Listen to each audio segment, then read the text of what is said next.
El modo esclavista de producción.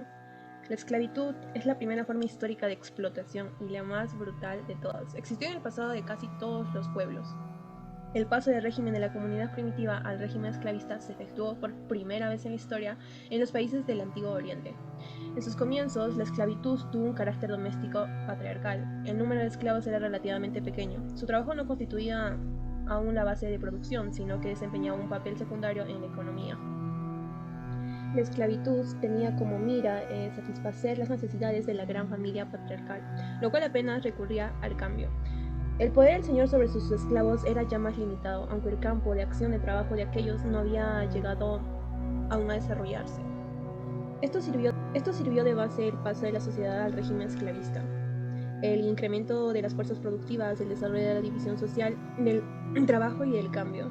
En tanto, hubo muchos cambios, como el origen de la economía basada en la caza sucedió el puesto a la agricultura y la ganadería. Y junto a estos, evidentemente, aparecieron los oficios. También fueron perfeccionando los métodos de la agricultura y la ganadería. En más tanta producción, cada vez eran necesarios más trabajadores para cuidar de ellos. En ganadería, textil, en la elaboración de metales, la alfarería y otros oficios. La economía esclavista era fundamentalmente una economía natural. El producto del trabajo eran destinados a ser consumidos dentro de la hacienda que los hacían, pero también, y gracias a esto surgieron cambios, ya que los artesanos de trabajar en cargos más tarde producían para vender sus artículos en el mercado. En cuanto a los campesinos, se veían obligados a vender en el mercado una parte de sus productos y para poder comprar estos a los artesanos, para poder pagar impuestos. Solo en los ricos se acumulaba el dinero, los instrumentos de producción y las simientes. Los pobres eran obligados cada vez con frecuencia a recurrir en busca de préstamos, ya sea en especies o en dinero. El rico les prestaba los instrumentos de producción, las simientes y hasta dinero a crédito, sojuzgando a sus deudores, pero si estos no eran cancelados o devueltas, los deudores eran sometidos a la esclavitud y les despojaban de sus tierras. La propiedad privada se hizo extensiva a la tierra. Esta comenzó a venderse y a hipotecarse. Si el deudor no podía pagar al prestamista, veíase obligado a abandonar su tierra y disponerse en esclavitud su persona y la de sus hijos. De esta forma fueron concentrándose en manos de los esclavistas ricos la propiedad de la tierra, el dinero y grandes masas de esclavos. El constante crecimiento de la producción hizo que la esclavitud se convirtiese en un elemento esencial del sistema social. Bajo el régimen esclavista, la sociedad se dividía en hombres libres y en esclavos,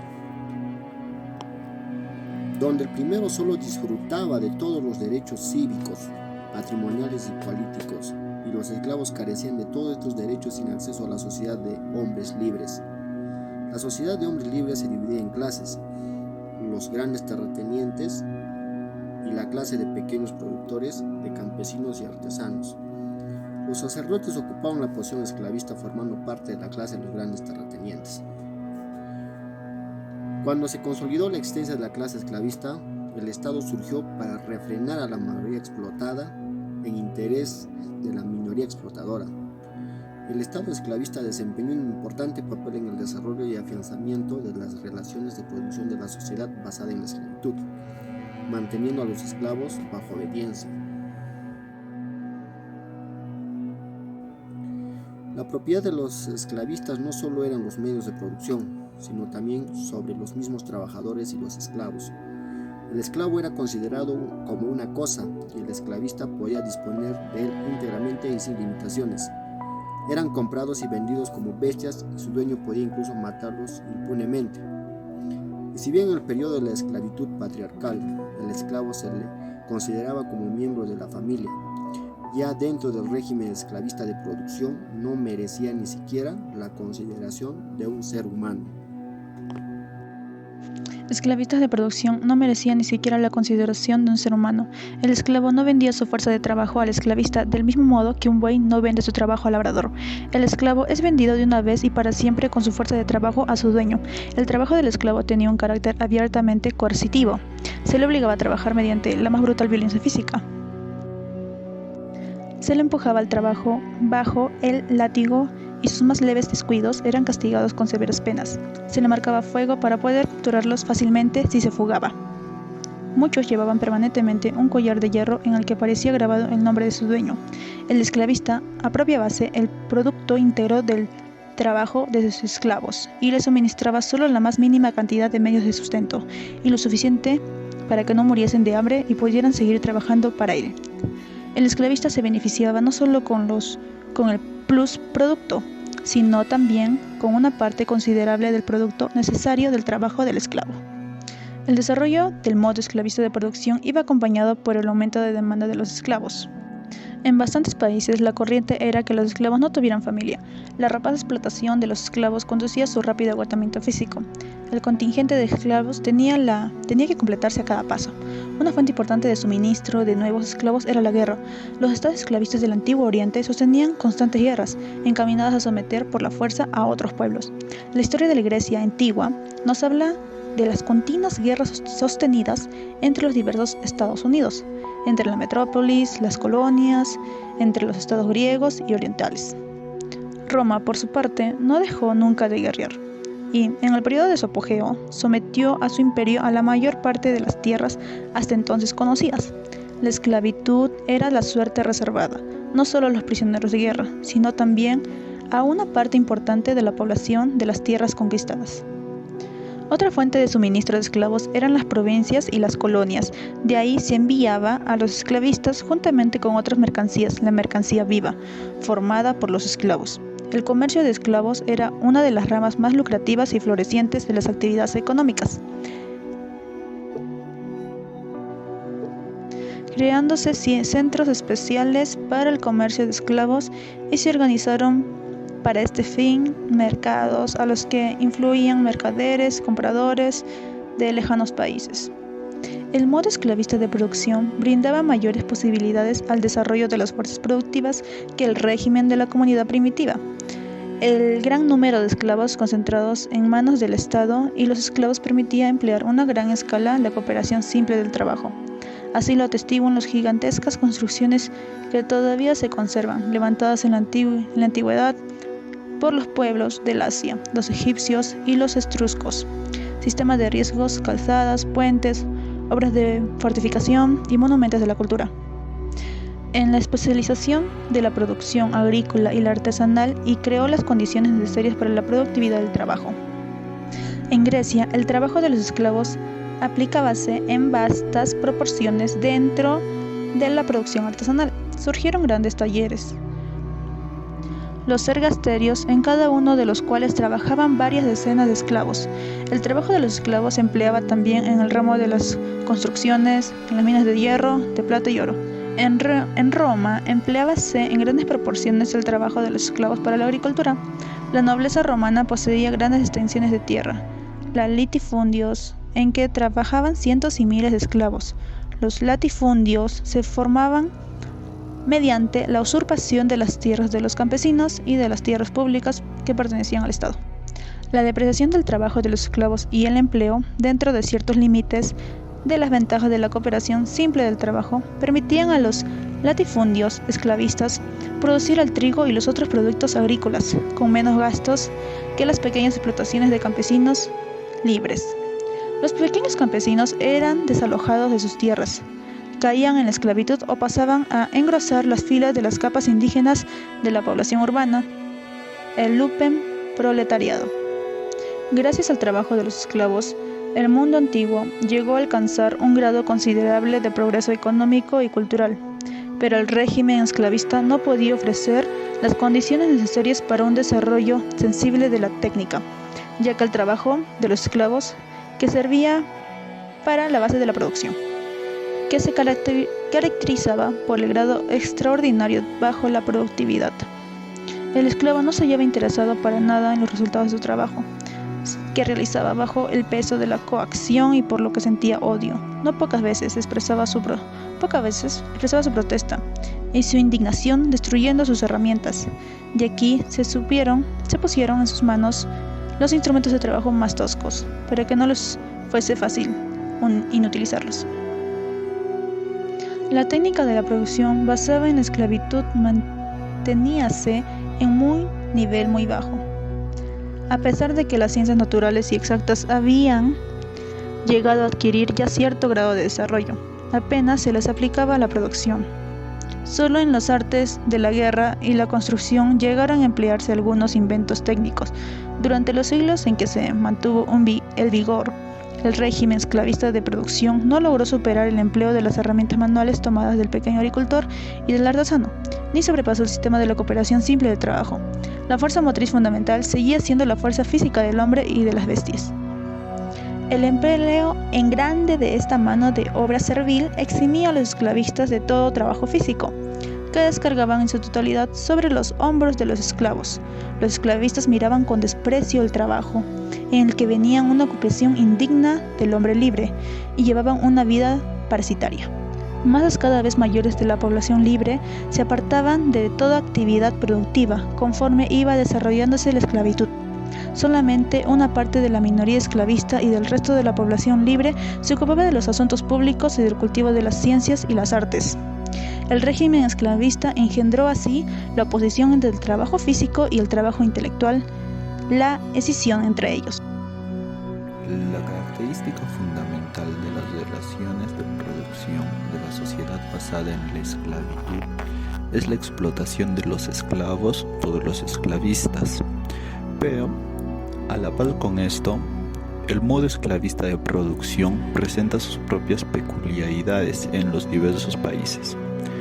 En los países del Antiguo Oriente predominaba en mayor grado todavía que en Grecia y Roma la economía natural. El trabajo de los esclavos era empleado en grandes proporciones en las explotaciones del Estado, las de los grandes esclavistas y las de los templos. Estaba considerablemente desarrollada la esclavitud doméstica. En la agricultura de China, la India, Babilonia y Egipto se explotaba, conjuntamente con los esclavos, a masas enormes de miembros de las comunidades campesinas. En estos países llegó a adquirir una gran importancia el sistema de la esclavitud por deudas. El miembro de la comunidad campesina que no pagaba su deuda, el prestamista usurero o su renta al terrateniente, veíase obligado a trabajar durante cierto tiempo en las tierras del señor, en calidad de esclavo de éste. En los países esclavistas del Antiguo Oriente estaban muy extendidas las formas comunales y estatales de propiedad de la tierra. La existencia de estas formas de propiedad guardaba relación con el sistema agrario basado en el riego. La agricultura de regadío en las tierras ribereñas de los ríos en el oriente requería enormes trabajos para la construcción de diques, canales y embalses y para la desecación de los pantanos. Para dar cima a estas empresas había que recurrir a un régimen de centralización de los trabajos y aplicar los sistemas de irrigación a grandes zonas. La irrigación artificial es, en estas regiones, condición primordial de la agricultura e incumbencia del municipio, de la provincia o del gobierno central. Al desarrollarse la esclavitud, las tierras comunales fueron concentrándose en manos del Estado. El más poderoso poseedor de tierras se erigió en rey dotado de un poder ilimitado.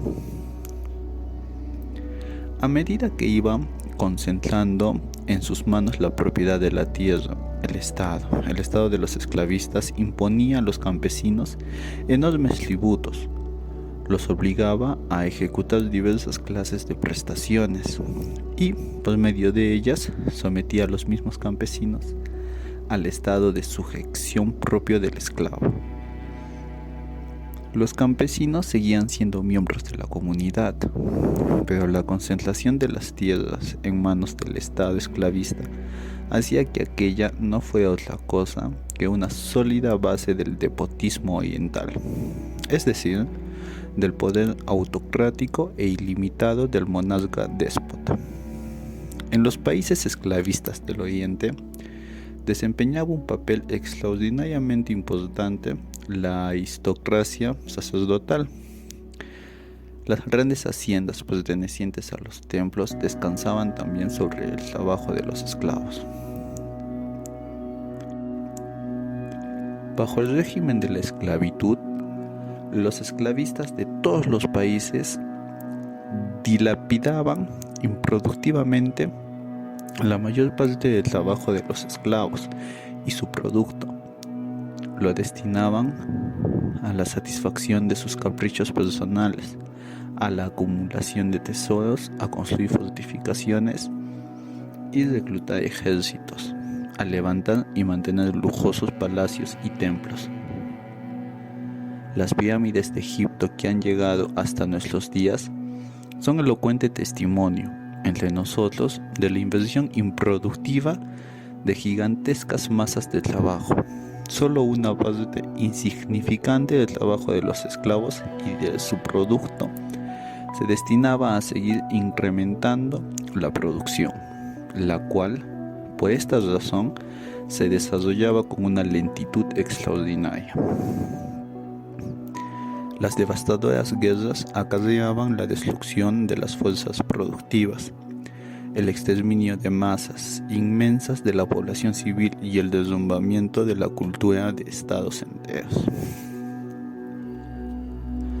Los rasgos esenciales de la ley económica fundamental del régimen esclavista son aproximadamente los siguientes: la apropiación por los esclavistas para su consumo parasitario del plusproducto mediante la rapaz explotación de la masa de esclavos, a base de la plena propiedad sobre los medios de producción y sobre los esclavos mismos, mediante la ruina y la esclavización de los campesinos y artesanos y de la conquista de otros países y sojuzgamiento de sus pueblos. Sigue desarrollándose el cambio, el capital comercial y el usurario. La economía esclavista seguía siendo, en líneas generales, una economía natural. Sus productos se destinaban en lo fundamental no al cambio, sino al consumo directo del esclavista y de sus innumerables parásitos y servidores. No obstante, el cambio fue adquiriendo poco a poco una importancia cada vez mayor, principalmente en el periodo de más alto desarrollo del régimen esclavista. En una serie de ramas de la producción, una parte de los productos de trabajo se vendía regularmente en el mercado, es decir, convertíase en mercancías. Al desarrollarse el cambio, fue aumentando la importancia del dinero. Generalmente ejercía funciones de dinero la mercancía más extendida como objeto de cambio. En muchos pueblos, especialmente en los pueblos de pastoreo, se empleaba como dinero al principio el ganado, en otros la sal, el trigo o las pieles. Gradualmente, todas las demás formas del dinero fueron desplazadas por la moneda metálica. Los estados-ciudades de Grecia llegaron a desarrollar un comercio bastante extenso, entre otros lugares, con las colonias griegas diseminadas por las costas del mar Mediterráneo y el mar Negro. El modo esclavista de producción. La esclavitud es la primera forma histórica de explotación y la más brutal de todas. Existió en el pasado de casi todos los pueblos. El paso del régimen de la comunidad primitiva al régimen esclavista se efectuó por primera vez en la historia en los países del Antiguo Oriente. En sus comienzos, la esclavitud tuvo un carácter doméstico patriarcal. El número de esclavos era relativamente pequeño. Su trabajo no constituía aún la base de producción, sino que desempeñaba un papel secundario en la economía. La esclavitud tenía como mira satisfacer las necesidades de la gran familia patriarcal, lo cual apenas recurría al cambio.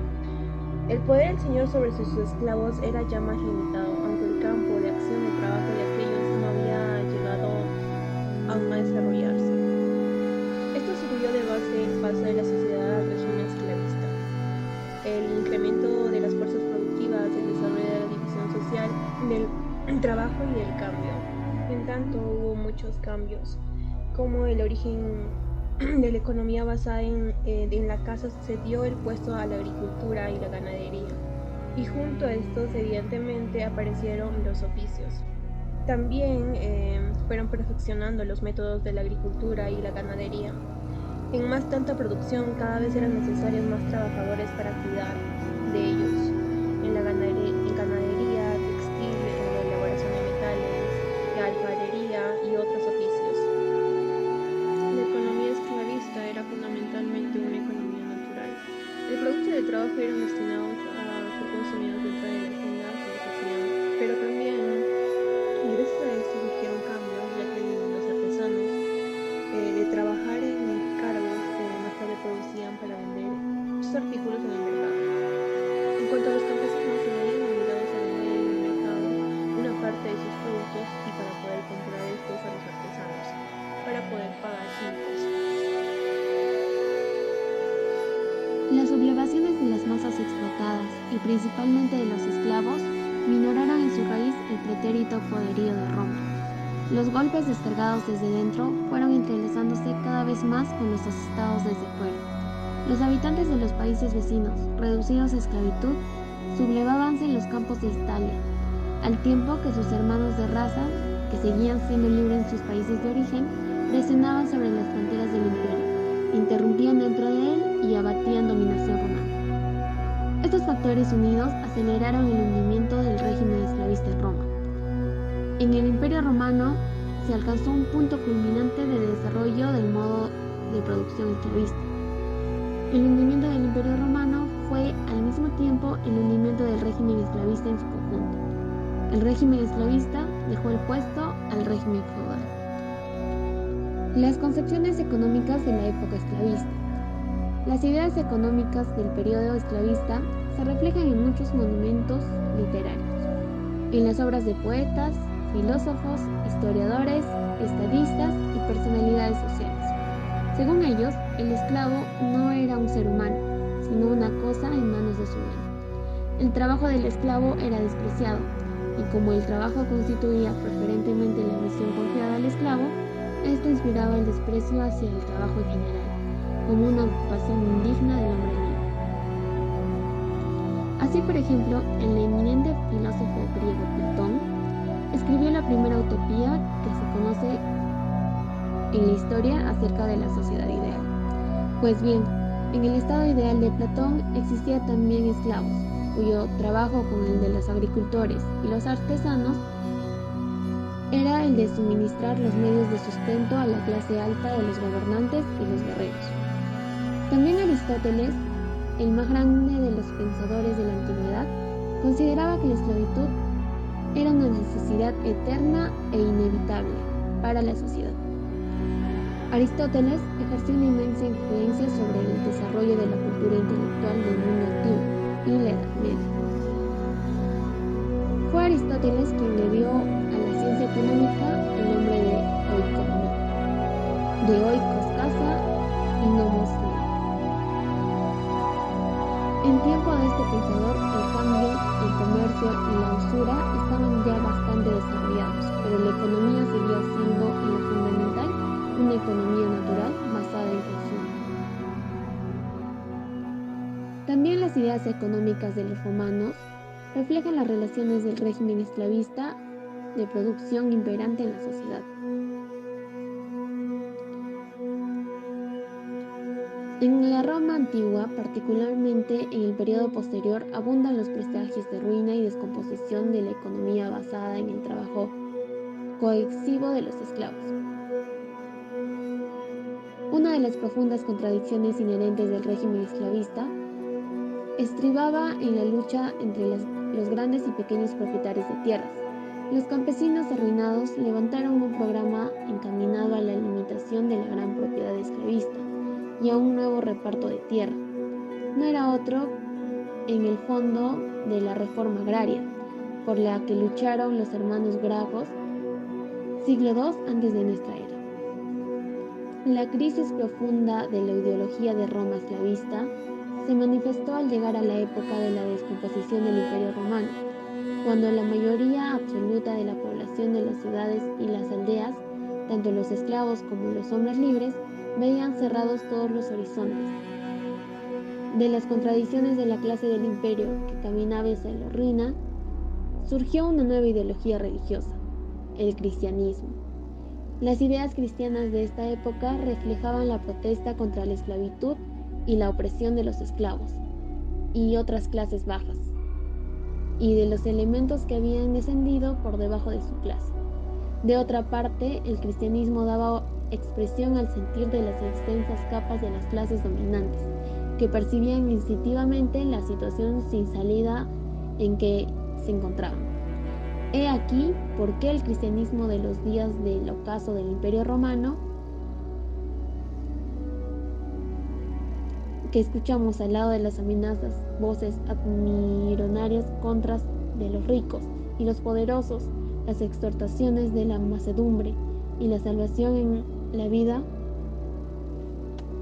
Los siglos siguientes, el cristianismo se convirtió definitivamente en la religión de las clases dominantes, en un arma espiritual para la defensa y la justificación del régimen de explotación y la opresión de las masas trabajadoras.